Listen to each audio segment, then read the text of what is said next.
Hi everyone, welcome back to Spiritual Growth Tarot. I'm Denise and this reading is for Monday, January 11th, 2021. And as usual, 3 cards to help us grow and evolve in aligning with the universal forces of love and truth. Okay, so we have for the theme, we have the Page of Wands, flanked by the Four of Wands reversed and the Empress reversed. Okay, so this card, with the Page of Wands, we're in that realm where there's lots of spontaneous, enthusiastic movement. Sometimes, oftentimes I should say, with the pages it's a message. It has to do with some good news. Usually the Page of Wands is somebody who's pretty trustworthy, and but they're sometimes very, very, very passionate. So sometimes they might have that kind of attitude of my way or the highway. I've got a plan. I've got a mission. Get out of my way, kind of thing. So if that's the case, and I bring that element in because these 2 cards are reversed,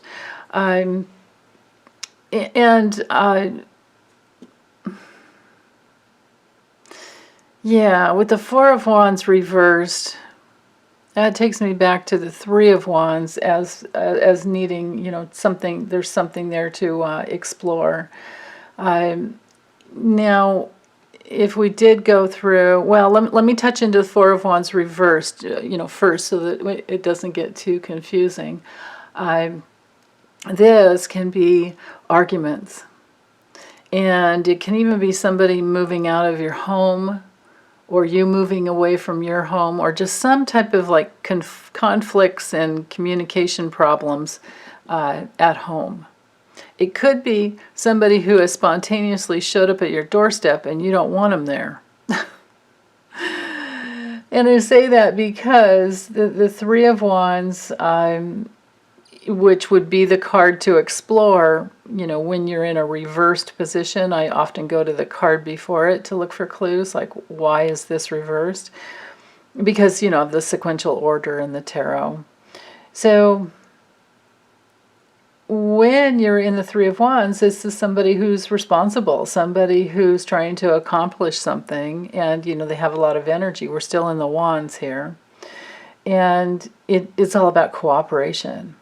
It has to do with, like a good business, like you've put your ships out. Well, here, I'll show you the card. You've put your ships out into the ocean, or, across the pond or wherever. You've put them out into the world, basically. And you're waiting for them to come back in. You've gone for it. You've gone from the Ace of Wands. You start off with the Ace of Wands, which is the go for it card. Go for it. You've got it. It's a yes card. And then you're making plans.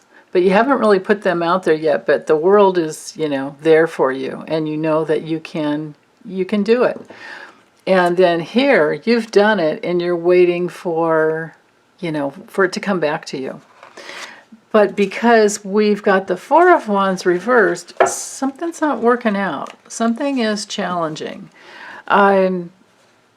So whatever that is, the guidance I'm getting is just to take your time and go slow. Don't get all caught up in the fast-moving energy. To take your time. Because with the Four of Wands reversed, it's still not a bad card. It's still a very happy card. This card is so powerfully happy that it takes a lot to make it challenging. And I think it's really just about a little bit of a conflict at home, or a conflict over an event that is supposed to happen or was supposed to happen, and maybe something needed to be changed. But it's not happy for, like, there's no domestic bliss with this card. Usually. I mean, it can just be a celebration that's good enough, but it's not what you really expected. Sometimes, though, this card comes in, you can look at it a completely different way. The person moved out. The breakup shifted, and you're free. You're free. I mean, because this card has a tremendous amount of freedom and movement in it, and like, woohoo! So it can't be that. It can't be somebody that's moved out of your home and you're finally free and you have your space back to yourself, and that makes you happy. But with the Empress here reversed, it can be a little bit of a challenge creating something that that you've been working on. And if this is like a relationship breakup, it could be that one of you wanted to have kids and the other one didn't. And so now you're free to find someone that wants to have a family with you. But this card is all about creativity. You know, when she's upright, she's all about abundance and everything that, you know, that nurtures the creative flow. She's very, very creative. But she is the Mother card. So this can be about nurturing whatever it is that you're creating. And it can also be about working on, because if it comes through reversed, it can be about working on the relationship with your mother, whether or not, you know, she's still on the planet with you, or whether or not you're still in touch with her. Because reverse, this can definitely be a challenging, you know, relationship with any caretaker that you grew up with, you know, that nurtured you. And generally, it's the Mother card. Maybe she was controlling, and maybe there's an argument and you're finally free of it. Maybe you're the one that's moved out and you're free from this controlling mother. Maybe you got out from under a home that had a really crazy high mortgage, and now you're free, but you kind of have to start over. Because reverse, this card can sometimes be about bad investments, because it's ruled by Venus and we're talking money. So we're talking, you know, like money reversed. It could also be like a little bit of a creative block. Well, like if you're a writer and it's like writer's block. But bottom line, it's just like this card is so spontaneous and full of life force. And then this here, it's reversed. So we have to figure out what's, you know, what the obstacle is. Now, if we go backwards, you know, with this being reversed, then, and I think this came up earlier. I don't know if it was yesterday or the day before, a couple days ago, I think, where we had the Empress reversed, and going backwards means that we to explore that reversal. Because I read reversals that way often.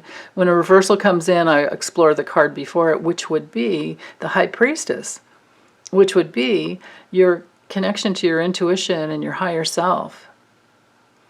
That, you know, takes the time to go within before you decide what you want to create. So this can be a very spontaneous, this can be some freedom from a difficult home life. And now there's the spontaneity. But to remember to go back to your intuition, to go back inside, to go inside to figure out what it is that you want to create. Because it's always an inside job. And the creative process is very, very beautiful, and it's a step-by-step process. It requires, you know, holding on to this inspiration and then bringing it into all the details that it takes to, you know, get the baby out of the canal, you know, give birth to your new creation. So whatever that is. And if you do have trouble, it would most likely be because of issues with your caretakers when you were growing up. And, you know, there were many of us who grew up during a time, or just, you know, didn't even have to be a certain time. It doesn't have to be everybody my age, but I grew up in a time when, and my parents grew up that way too, when kids were to be seen and not heard, or maybe not even seen. And especially when my parents were growing up, it was more about what could they do. You know, my dad was born on a farm, and it was like, you know, it was like work, work, work right out of the womb. And I just notice a pattern sometimes when I'm working with people when it comes to creative issues, and where we are blocked, or we're trying to find our inspiration and we're not happy with what, you know, the happiness isn't there or wasn't there at home. Often it has to do with growing up in a home where nobody cared what you thought, nobody wanted you to talk, or there was no one there to listen to you. So you did not have any encouragement. And that's one of the real needs growing up. You know, we all need to be loved, and we need to be safe, and we need to have comfort and connection, and then to be seen and heard and understood. So if we have all those basic needs, and these are real needs, they're essential needs, if we have them met, then we'll grow up to have our creative self-expression, which is what the Empress is all about. The Empress, and moving forward, even with the Strength card, all of the major arcanas we can look at as a gateway into our creative self-expression, creating our life the way that we want to live it, creating the life that we want to live. So back to, you know, the real needs. The important thing is just to know what the real needs are. To break that vicious circle, you just need to get in touch with the real pain and understand the real needs. So we do have to grieve our childhoods. We definitely have to grieve our childhoods, otherwise we can't move forward. No one can do that grief work for us. Because, you know, if we stay stuck here, then we're dependent on what other people think about us, and we're insecure. And we don't have, you know, that creative self-expression flowing through. We have, you know, creative difficulties. And we stay stuck. And then what happens is that we reach out when we haven't grieved the past and been able to move forward. And this could be a teenager card. This issue could be something that happened as a teenager, adolescent, teenage years. And you know, like imagine growing up in a house where you're the eldest and you had to do all the work to take care of your brothers and sisters. Or imagine being the youngest that didn't get any attention because, or any, you know, imagine having a sibling that was, I don't know, imagine having a few siblings or a couple siblings or at least one other, and that sibling was very ill and required all the attention, all the time, all the energy that your parents could give that person, and that left you going, what about me? You know, or maybe you were very worried about the sibling as well, and so you didn't really think about yourself, and there's places, you know, developmentally where you didn't get to be seen and heard and understood because you didn't even come up in the equation. So we have to go back and retrieve those, you know, fragments of our soul that got lost, that split off from us because we didn't get to develop it. But we can develop it at any point. You just have to track it. You just have to know what's missing. And a lot of times with the creative self-expression, you just need someone to listen to you. You need to find your own voice. You need to know that people care about what you think and what you say. And that can be a really beautiful process, and it's step by step. You know, you get better at communicating, and you get better at being listened to, or you get better at listening to others as well too, because there's more, you know, communion back and forth. If we bring these cards straight up, this is the happy home life that keeps you moving forward and creating whatever it is that you want to create. So that's really beautiful. But if we stay stuck, what happens is the life force is trying to move forward. And because there's some, you know, emotional material in the past that needs to be worked with, we have this creative block. So our life force can kind of work against us. That's the way it works. Wherever our consciousness is not in alignment with our true creative spirit, then the energy kind of turns backwards. Not kind of, it actually does. It inverts, and then it actually ends up working against ourselves. And that happens because we're all hardwired for pleasure. We're all hardwired for positive pleasure. And if we're not getting the positive pleasure, we're going to go towards some other pleasure. And that would be a substitute pleasure, a substitute real need, which turns into, or can be, any type of an addiction. So if there's addictive issues of any type, like even if it's just a small amount of alcohol every day, you really have to look at, like, why is it a daily thing? Because alcohol is a depressant, and it will stop the life force from flowing forward in the right direction. Or if it's pot every day, if you're needing to numb out from life on a daily basis, you have to ask why. Now sometimes it's just pain management. That's a whole different thing, and I'm not going to give voice to that, because if you're going through something like that, you have to just follow your own guidance. When it's like a medical situation, you just have to listen to your body and love yourself through it. But for the most part, these cards spell creative block, but look at all this life force here that wants to keep going. And this card is beautiful for a new project. It's beautiful for aligning with your spontaneous real self that wants to come through. And it's usually all about good news. So like I said, maybe the good news is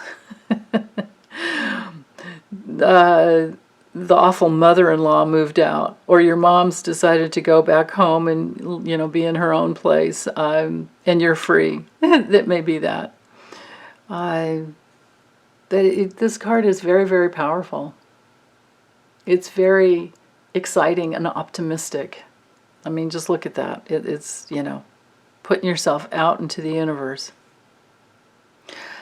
So much freedom with this card. So I think that's the thing to focus on, is what would it take for you to be fully free? And if you want to get, to the creative place, all you have to do is find the obstacles to the creativity, and that's how you break through. It's not so much about how to do it, it's more about getting in touch with whatever you're blocking yourself from accomplishing.